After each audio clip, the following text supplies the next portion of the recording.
All right, first episode of ATR, Addicted to Recovery. I got my homeboy. I think you should introduce yourself because I don't want to say anything you don't want me to say. My name's Korey. I'm Korey Short. Mr. Korey Short. So, can you tell us what you're doing right now before we flow into your story, just to let it, so the people can get a little bit of you of what's going on for you right now?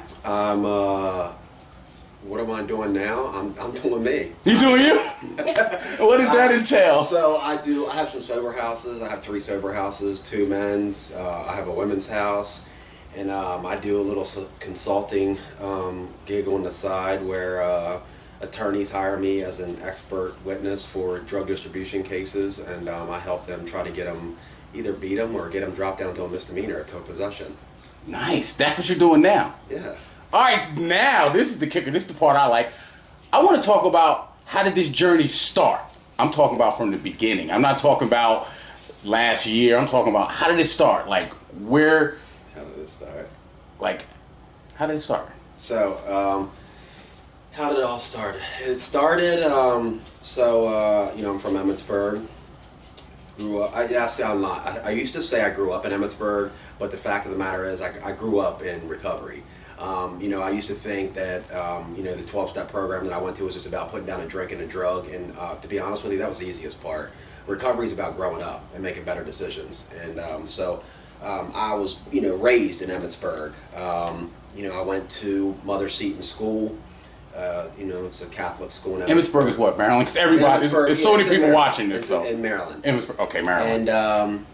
And I grew up. It's still a small town. We had 1 stoplight growing up. I had 3 older brothers. I have 2 real brothers and a half brother, and things were just different back then, man. Like I said, it was a small town, and there wasn't nothing to do. So we got in a little trouble. Just a lot of drinking. Lots of drinking. My parents. How old was you with the drinking? The start of that. Honestly, I don't even know when I started drinking. I probably started drinking at probably like 6, 7 years old, because I had 3 older brothers. So when my brothers would babysit me, like I'm 6 or 7, then I have a brother that's, I always had a brother that was ahead of the game, so they were like into the end of things. Okay. And I got the benefits of it, All right. So, and then my mom and dad weren't together growing up. It was on and off. So my father worked, and my mother worked. I come from and I don't mean but I come from the slums, man. Like I don't come from granite countertops and a silver spoon in my mouth. That ain't part of my story, man. I come from welfare cheese. Heating our house with a kerosene heater, and sometimes our heat getting cut off, man. My mother's the strongest person I know in my life, man. Shout out to moms. Yeah. Shout out to moms. My mom is like the one that stuck by me through thick and thin, man. Okay. And honestly, when I first got clean, that's the only reason I got clean was for my mother, man. I just wanted to stop hurting her. So I got into just drinking and drugging, man. And I didn't know this until I got into recovery and I look back, but it's like, I don't know why. I know why, because it's like, we're like being eaten up by society, like comparison, comparing and trying to keep up with the Joneses. And if you don't have this, if you don't have that, you're like less than. And I already had like low self-esteem growing up, and insecurities, and being younger. Kids are ruthless, man. They're ruthless, and I was an asshole. I was on probation, juvenile probation. I violated my probation when I was a juvenile. My mom just couldn't control me. How'd you get on probation? You skipping stuff, man. Just out ripping and running, man. Just doing. Back then there was a curfew, and if you break curfew, you get in trouble. There used to be a curfew, so I don't know how many times the cops would bring me home.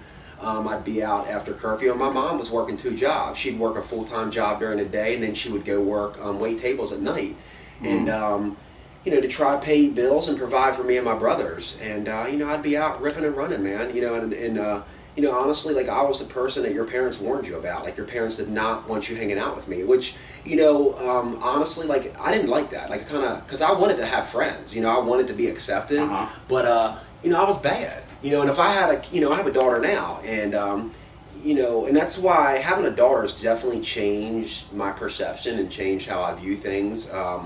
But it's like I wouldn't want my daughter hanging out with somebody like me either. But I know a lot of things that were, and I'm not here to blame anybody. I'm not the, you know, I was told early on, man, if I want to get clean, I need to put my blame thrower away and stop blaming other people for my problems, man. I had to stop wishing for a better past. Everybody's got a past, you know, and it says, what are you going to do with it? You know, am I going to like stay a slave to that shit, or am I going to, you know, and thank God for 12-step programs. Thank God that they taught me there's a way up and out, you know, and so I just got caught up, man, and ripping and running, and you know, I looked up to my brothers, and my brothers were popular growing up. You know, they used to have parties at my house when my parents were at home, and I watched like what, you know, what attracted people to them, you know, and that's all I wanted. It seems like growing up, and I didn't know that at the time, but I just wanted acceptance. I wanted to be cool. I wanted to be that guy. You know, it's stupid shit now that is just totally irrelevant.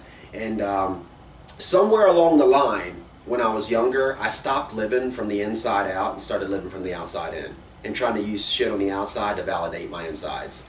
And it's because of the stuff that I saw in school or the stuff I see on TV. I got hand-me-downs, you know, and it's like, you know, people pick on people, and I always wanted the new Jordans, or, you know, back then it was Starter. I wanted the new Starter stuff, but my mom couldn't afford that stuff. You know, she couldn't. And, but I mean, I don't really know exactly when I started drinking and smoking pot. It was young, 6, 7, 8 years old. I had, you know, older brothers, and they tried to keep certain stuff away from me. But I, you know, I love it. When did stuff start getting real, though? Like, and you like it started getting real? I mean, I probably did cocaine. My first time doing cocaine was probably like I was 12 or 13. So that's when, and I started seeing things. I was definitely interested, you know, like then. But I watch, you know, I watch people, and I always say I hear best with my eyes. That's how I stayed alive. And you know, I did cocaine probably like 12 or 13. A buddy of mine's sister was selling it, and we found her stash, and you know, we wanted to see what the hype was about. And you know, and I always say this, and it's kind of funny, jokingly, but I'm not joking. So, you know, I grew up in Emmitsburg. We have one stoplight. You know, when I eventually right there in the middle of town, right. And when I eventually got on probation, and I ended up violating my probation, I went to live with my dad my 9th grade year, and when I lived on a farm, you know, and there wasn't really anything to do there. But when I first came into recovery, you know, I came into recovery and thought I was a gangster, you know, and I'm like. And I was not. There's no gangsters in, you know, in Carroll County, in Frederick County. You know, like it makes me laugh now because I see other people come in like that. But it's like, and I picked that shit up from watching TV. You know, watching TV and the people that I put myself around. But you know, when I was younger, there was a show on TV. You know, when I was growing up, and it was Yo MTV Raps. You know, and I loved that show, man. I loved it. I used to watch it. So you turned into a yo? Well, was you a yo? Here's how it happened. Don't tell me you had the jean code jeans and I went to, you know, I watched a couple episodes of Yo MTV Raps. You know, I went to Burlington Coat Factory. I got me a triple fat goose. Went to Foot Locker, got me a pair of green feelers to match, put the strap off the back, got somebody to plait my hair, and I was official, man. You know, so I thought. The gangster? Yeah. He's official. And, you know, I just started living this life, man, that, you know, that was, you know, I saw on TV, and so, you know, I ended up going, you know, I violated my probation. I went to live with my father. I was in Gettysburg, living on this farm, and, you know, I did pretty good. I mean, I graduated high school in Gettysburg, but it really started to go downhill my senior year. And the reason I say that is because, you know, I'm in college now, and I had to get my transcript from high school. And when I got it from Gettysburg, I was like, holy shit, like I didn't realize, I thought, and that's the kicker, what I thought, like perception. This is a disease of perception. And I used to say that I did pretty good in high school. Well, I got my transcript, and that says different. My transcript, like I missed almost 30 days of school my senior year. My 11th grade year, I missed probably 15 or 20 days. That's not real good. That doesn't sound good to me. I'm not even sure how I graduated, but I did. It might have pushed you out. You know how they do with the bad ones. Probably. They push us out. But I really started to go downhill my senior year. I was on work study. I ended up quitting or getting fired from my job. They found out. So then I had like four classes of nothing but study hall. And I just couldn't wait to get out of school, man. And, you know, eventually I did graduate. But, you know, my senior year, I was really starting to, it was picking up. By this time, I'm drinking, you know, I'm smoking weed, you know, I'm eating acid on a regular, selling mushrooms. doing cocaine whenever I can. So you was the guy from Yo. TV well, Raps. you know, I mean, it's... You're hustling. No, well, here's what I say. I say this, and this is the God's honest truth. You know, I used to think I was tough, you know, and I used to think, you know, all this Billy Badass shit, but you find out how tough you are once you step foot in the Maryland Division of Corrections. Okay. Oh, we're going to get to that, too. Good. So, good. You know, but, you know, I ended up graduating, and, you know, I did good. I ended up getting a job at a bank, man. You know, I got a job at a bank. I was working at a bank in Frederick, and You was working in a bank? I was working at a bank in Frederick, yeah. So from the outside, that's why I don't judge people by their outsides, because I've learned just because it looks good don't mean it's good. I found that the hard way. Yeah. And, you know, I looked like I had it together, man. You know, wore a tie, worked at a bank down in Frederick, and I would drive home like I'd go through Emmitsburg, and some of my friends were hanging, you know, they'd hang out and they were chilling, and they were up to something. I knew they were up to something. They were up to, well, that's when dope first started to come around. You know, this was back in the 90s. And, when you're talking about dope, you're talking about heroin, right? I'm just saying that for the people that's watching. And so, you know, and I swore, like, you know, there's certain people that I look down on growing up, and that's one thing in recovery I've learned to never look down on no one unless you're helping them up. I heard a lady say this at a convention I went to years ago. She said, whenever I pass judgment on some person, place, thing, or situation, I just sign my own meal ticket to experience it on some level in my life. And that was super powerful. Because these people that I looked down on and thought they were junkies and, you know, they smoke crack and, you know, shoot dope and do this and that, I became them. I became worse than some of them. And so I ended up, you know, they were doing dope and, you know, they were falling asleep standing up and throwing up, and I didn't really know what all that was about. But the whole barbershop saying, you go around the barbershop long enough, you're going to get a haircut. Definitely. And this was probably in like 1996, 96, 97. And I started, you know, I tell you what happened. My buddy called me up. He said, sure.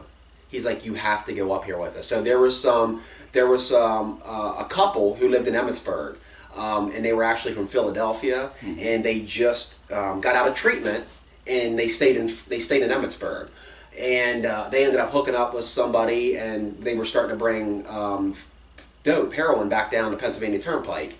And so my buddy said, Corey, he's like, George, you got to go up here. Just go up one time. He's like, you have to. And I've never been to an inner city, man. You know, I've been to Ocean City. Okay. You know, at the time.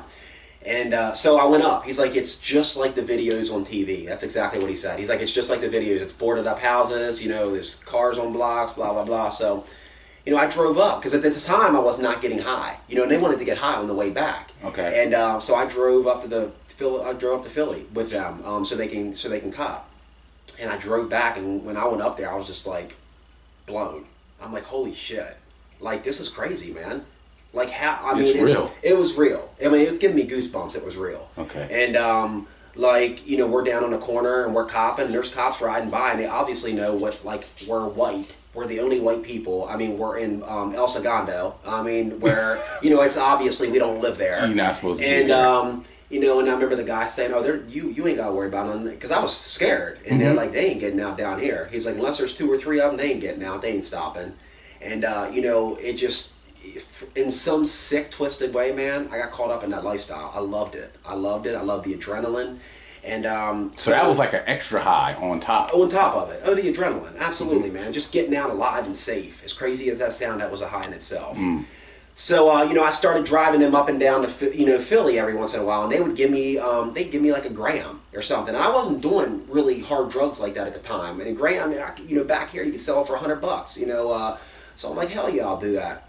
And then I tried it, you know, and when I tried it, man, it just was off to the races. So that's the beginning of the end right there. That was the beginning of the end. I sniffed my first, and I didn't even sniff a whole bag of dope my first time. Man, my bag of dope would last me, I mean, it's 2 days, you know, a little wax bag from up there. And I honestly, man, I've done dope so much, I can't even really remember the first time I did it and the feeling, but all I know is when I put dope in me, man, it's just like alcohol or anything else. It just does something, like, I don't even care. I don't care about nothing, man. I don't care what people think of me. If I have any problems, I don't care about them. It's an amazing feeling. You know, and if I could do it with no consequences, you know, I would. But I nearly fucking died trying to do that. And I know there's always consequences. Oh, yeah. You know, whether it's dope, coke, alcohol, weed, or if a doctor writes the script. That's one thing I learned. My recovery is my responsibility, not mommy, daddy, the girlfriend, the doctor, or the PO. It's mine. Okay. You know, so, and it just went off to the races, man. You know, I started buying dope from them when they would bring it back. And, you know, so what really sped the process up was in Christmas of 1997.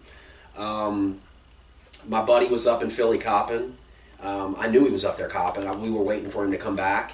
By this time, I'm not sure if she was locked up yet or not, but his girlfriend at the time was in the cut. She went to prison. And so I called back to wish them a Merry Christmas. So I was trying to see if they were back from Philly yet. And, you know, my buddy's mom said, Corey, where are you? And I'm like, I'm on the square. I was on the square Emmitsburg. This was back when payphones. They had, payphones and metal things on the wall. They had quarters, you know? And so I called to wish him a Merry Christmas, and I was just trying to see if they were back from Philly yet. She said, where are you? And I'm like, I'm on the square. And she said, Randy got shot up in Philly. And I was like, you know, that was like... And you was with him that day, like... So basically. I ended up having to drive his parents up to Philly, because I knew where to go. He got shot right by Temple, copping up there on Christmas Day.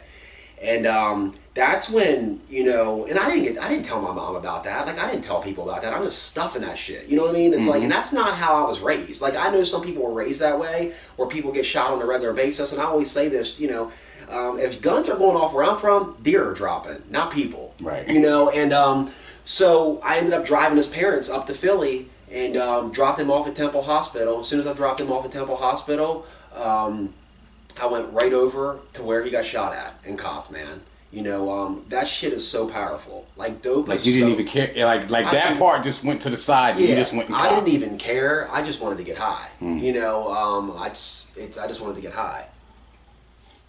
So, you know, that's why people, like, consequences, man. I mean, consequences, it's like, I hear people say, oh, I overdosed, you know, I've been to, you know, I went to prison, I just did this bit, and I'm not going to get high. Listen, man, if that shit would keep people clean, we wouldn't have people dying, you know, we wouldn't have the problem we have today. Maryland's prison systems wouldn't be overflowing. The last thing I wanted to do was get back to prison when I got out of prison. But, you know, I don't know if anybody else, you know, but as soon as I get out of prison, the first thing I get back is my opinion. So you was in prison. Like, what was like the first time? Like, what happened?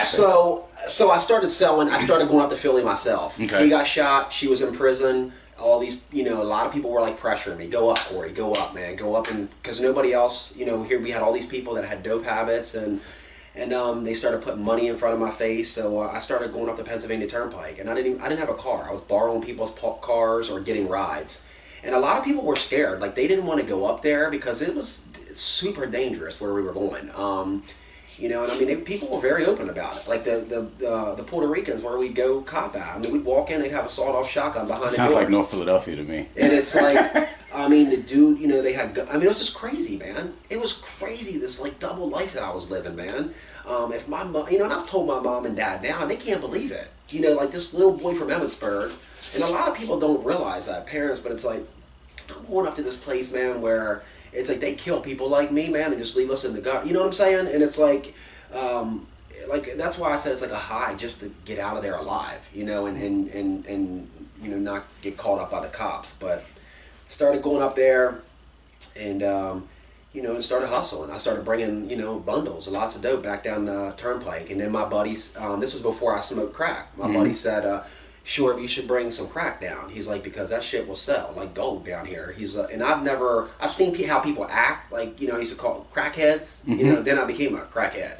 You know, I was bringing, you know, big ass rocks back down from Philly. I'm gonna be honest with you, man. And down here, you could sell them for a fortune. And I was selling to like business people. They own businesses. You wouldn't even think they smoke crack. And so the epidemic is real, even back then. Yeah, the epidemic is real. Oh even yeah, back this was back in the '90s. Okay. And that stroked my ego, you know, a little bit, because like here I'm selling to people who own businesses and shit, man, like on the low. And so, you know, I remember I was in my buddy's apartment one day. He was smoking crack. I was high on dope, drinking. He was smoking crack, and he said, "Here, try a hit, man." And I'm like, "Man, I'm not trying that shit, man. You know, crackheads, you know."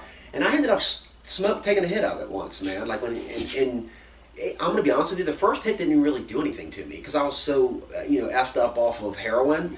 But the next day, the guilt from that, like and then I know people can relate to this.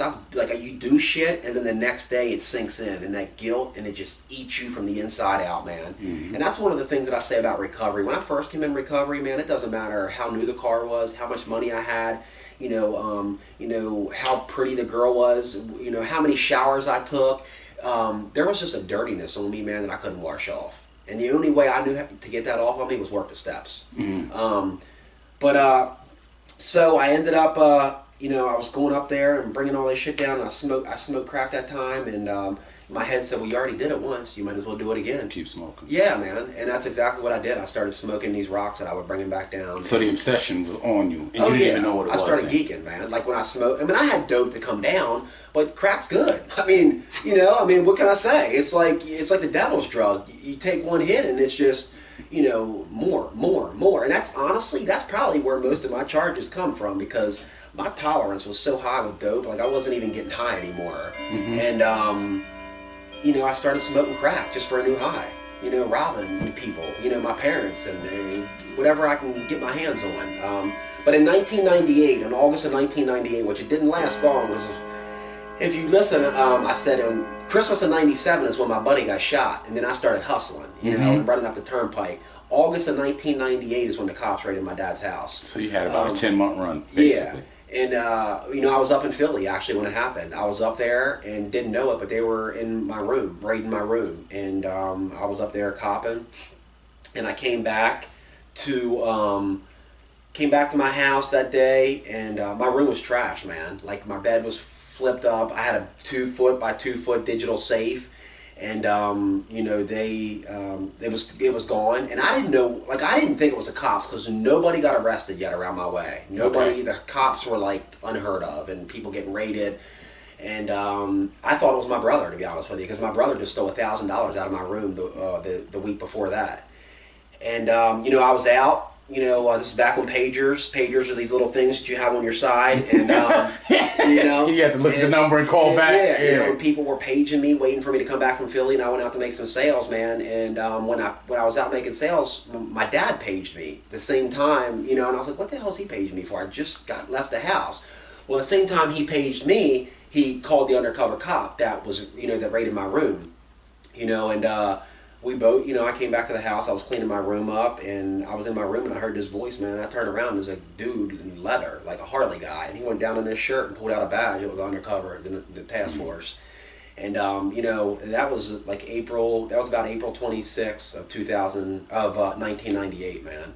And from 1998 until 2008, when I got clean, the majority of that time was done in the Maryland Division of Corrections. It was done in, Baltimore City Jail, Frederick County Detention Center, or treatment centers. Was you using during this time, Absolutely. In prison? I was using anytime I got an opportunity to use, and that's one thing recovery has also taught me. It's like I use people, places, things, whatever I could use to make myself feel better. I had a dope habit in prison. I was making wine in the county jail. I was getting acid sent into me in the county jail. Any opportunity, man. I was slithery and slimy, man. It was a lifestyle. And that's why I always say, if the drugs and alcohol don't kill you, the lifestyle will. I ended up, going to jail. I got bonded out. While I was out on bond, now I've never went without dope, since, for this past year. I've never went without dope. I've never went without money in my pocket, but they took all my shit. And so I ended up getting out, and I went to treatment. I went to a treatment up in Emmitsburg, this place called Roxbury at the time. And I'm going to be honest with you, I don't feel like I would never send my child to a treatment center like that. I don't believe in that. It had the roof opened up over top the in-ground pool. We had a chef. We did Tai Chi. I mean, it was nice. It was nice. That sounds like a vacation. Yeah, it was. That's exactly what it was. And that's why they told my ass I had to go after 22 days. I was like, you got to go. You got a bad attitude. And that's something I noticed when I came into recovery. Like, I had this sense of entitlement, and You know, sense of entitlement. I always had an attitude problem. See, my brother's friends used to tell me that a lot growing up, and being that they were my brothers, it saved me from a lot of ass whoopings. You know, and they said, "You're lucky you're Keith and Kevin's brother," you know, or we whoop your ass. You know, and I kind of carried that around with me throughout life, and you know, until I got clean. So I got kicked out of treatment after 22 days, and I went to my first, 12-step meeting. At the time, I had a brother who was in, he was in Alcoholics Anonymous, and I went, I went to a meeting, and I walked down in that basement, and I always tell people this nowadays. I'm like, man, do not judge whatever 12-step program you decide to go to. Don't judge the group as a whole because of 1 or 2 meetings, man. You know, because it's like, and I did that. I went to my first meeting and I said, oh, hell no. And I left and I went and got a 6-pack and started drinking, man. Because drinking really ain't my problem.